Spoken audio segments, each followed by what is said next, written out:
L'entérovirus commence à faire peur à tout le monde, mais la situation n'a rien à voir avec le Covid-1. Premier cas français détecté une personne en quarantaine sur le territoire, impossible de ne pas penser au Covid-19 en suivant l'actualité de l'entérovirus ces derniers jours, ça y est, c'est reparti pour un tour, nouvelle formule. Je pensais qu'il n'y avait pas à s'inquiéter pour l'instant. Il faut savoir, ça commence comme le Covid, et aujourd'hui on vit avec un remake du Covid, vous vous souvenez? C'était exactement le même scénario. C'est la saison 2 du Covid, là, la saison 2 du Covid. Rassurez-vous, selon les professionnels de santé, on en est loin. On n'est pas du tout dans le cas du Covid, puisque là, on a affaire à une famille de virus qui est déjà connue. Il y a presque 50 membres différents de virus dans cette famille, qui sont classifiés en deux groupes.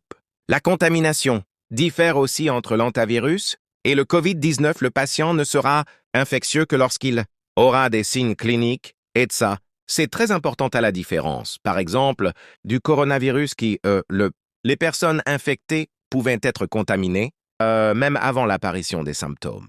Et donc, d'un point de vue surveillance, c'est plus simple, entre guillemets, lorsqu'on sait qu'une personne sera infectieuse lorsqu'elle va avoir des signes cliniques. La façon dont la contamination s'opère n'est également pas la même et à la différence du coronavirus, où là on pense qu'il y a des transmissions.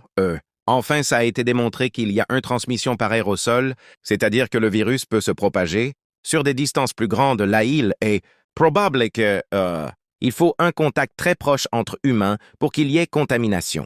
En revanche, la forme de l'entérovirus dont il est question est beaucoup plus mortelle que le Covid. Son taux de létalité s'élève à environ 40%.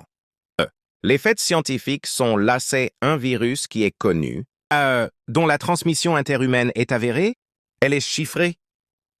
Et elle est chiffrée avec en plus une mortalité que vous avez relevé qui est tout à fait exact, mais dans des pays qui n'ont pas le même système de santé que le nôtre, et en particulier les capacités de réanimation, puisque c'est le seul traitement pour les cas graves.